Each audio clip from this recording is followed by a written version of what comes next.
ሰላም እንዴት ናችሁ? እስጢፋኖስ ነኝ። ዛሬ ደግሞ ተማሪ ለሆናችሁ ወይም ደግሞ ስራ ላላችሁ ሰዎች እና ቀን ቀን ትሬድ ለማድረግ ጊዜ ለማታገኙ ሰዎች እኔ ያው የሁለተኛ ዓመት ኮምፒውተር ሳይንስ ተማሪ ነኝ እና ብዙ ጊዜ ሳይፈጅብኝ ማታ ማታ ብቻ ለአንድ ሰዓት ብቻ ትሬድ እያደረኩ ፕሮፊታብል የሆንኩበትን ስትራቴጂ ዛሬ የማሳያችሁ ይሆናል። ይህን ስትራቴጂ ትሬድ የማደርገው ከማታ በኢትዮጵያ ሰዓት አቆጣጠር ከማታ 3 ሰዓት እስከ 4 ሰዓት ነው፣ ለአንድ ሰዓት ብቻ ማለት ነው።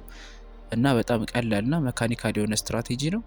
ስለዚህ እሱን ዛሬ አብረን ላይቭ ትሬድ እያደረገን ማሳያችሁ ይሆናል ማለት ነው። እና መጀመሪያ የምናደርገው ምንድነው ወደ 15 ሚኒት ታይም ፍሬም እንሄድና የ3 ሰዓቱ ካንድል ይሄኛው ማለት ነው። የ3 ሰዓቱ የ15 ሚኒት ካንድል ማለትም ማታ በኢትዮጵያ ሰዓት አቆጣጠር 3 ሰዓት ላይ የሚፈጠሩን የ15 ደቂቃ ካንድል እሱ ካንድል ክሎዝ እስኪያደርግ ጠብቃለሁ ማለት ነው። ማለትም ይሄ ከ3 ሰዓት ነው የጀመረው፣ 3 ሰዓት ከ15 ሲል ክሎዝ ያደርጋል ማለት ነው።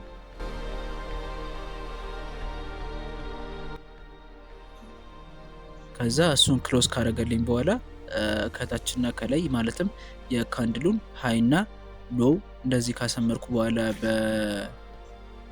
በፊብ ከዛ በኋላ በፊቦናሲ እንደዚህ ሃይና ሎውን ካሰመርኩ በኋላ ወደ 5 ሚኒት ታይም ፍሬም እንደዚህ ወርዳለሁ። ከዛ 5 ሚኒት ታይም ፍሬም ላይ ከወረድኩኝ በኋላ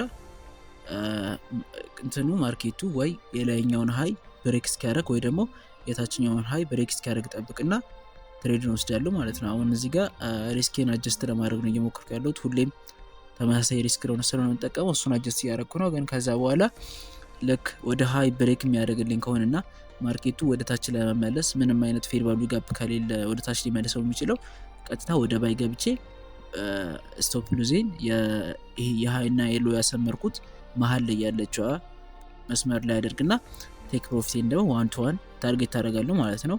ወይ ደግሞ ይሄኛውን የ15 ሚኒት ሬንጃችንን ወደ ታች ብሬክ የሚያደርግልን ከሆነ ደግሞ አሁንም እናይና ወደ ታች ብሬክ ካደረገ በኋላ ከላይ ትቶት ሄደው ፌር ቫልዩ ጋፕ ከሌለ ማርኬቱን ወደ ላይ ሊስበው የሚችለው ፌር ቫልዩ ጋፕ ከሌለ ወደ ሴል እንገባና የሎው ላይ ሴል እንገባና ስቶፕ ሎዛችን መሀል ላይ አድርገን ቴክ ፕሮፊታችን ደግሞ 1 to 1 ታርጌት እናደርጋለን ማለት ነው።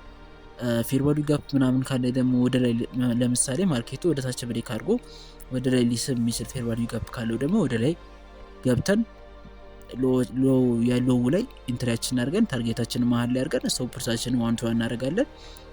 ሴም ፎር ባይስ ማለት ነው። ወደ ላይ ብሬክ አድርጎ ደግሞ ከታች ፌር ቫልዩ ጋፕ ካለው ሴልን ገባና ቲፒያችንን መሀል ላይ አድርገን ስቶፕ ሎዛችንን በላይ በኩል 1 to 1 ላይ እናደርጋለን ማለት ነው። አሁን ማርኬቱን እንጠብቀዋለን ማለት ነው። ወይ ወደ ላይ ወይ ወደ ታች ብሬክ እስኪያደርግልን ማለት ነው። እንደምታዩት አሁን ማርኬቱ ወደ ላይ ብሬክ አድርጎልናል ሬንጃችንን እና እንደምታዩት ደግሞ እዚህ እስከ ሚድሉ ያለው ቦታ ላይ ምንም አይነት ፌር ቫልዩ ጋፕ የለም። ስለዚህ ወደ ባይ ነው የምንገባው ማለት ነው። ባያችን የምናደርገው ሃዩ ላይ ነው። ማለትም የ15 ሚኒት ሬንጁ ብሬክ ያደረገው ሃይ አለ፣ እሱ ላይ ኢንትሪያችን እናደርጋለን። ስቶፕ ሎዛችንን ደግሞ መሀል ላይ እናደርጋለን። ቴክ ፕሮፊታችንን ደግሞ 1 to 1 እናደርጋለን ማለት ነው። ልክ እንደዚህ ማለት ነው።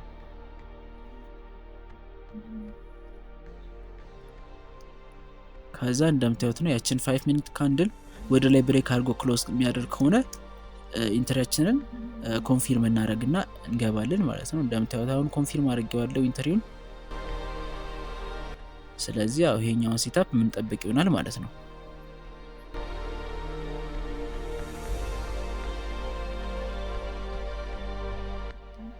እንደምታዩት አሁን ማርኬቱ እኛን አስገብቶናል ማለት ነው። ወደ ባይኑ ታርጌት እያደረግን ያለ ነው።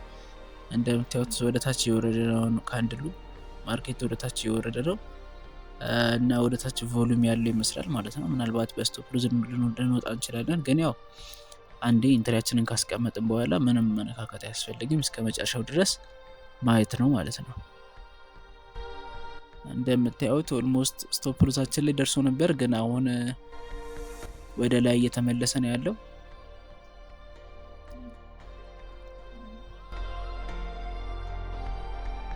እሺ ማርኬቱ በደንብ ወደ ላይ እየተመለሰ ነው። ስለዚህ ያው ቴክ ፕሮፊት ልንነካ እንችላለን ዛሬ ማለት ነው።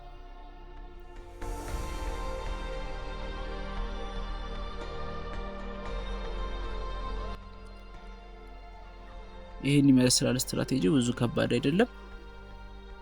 በደንብ መማር የምትፈልጉ ደግሞ የቴሌግራም ቻናል ስቲፈን ትሬድ ይባላል።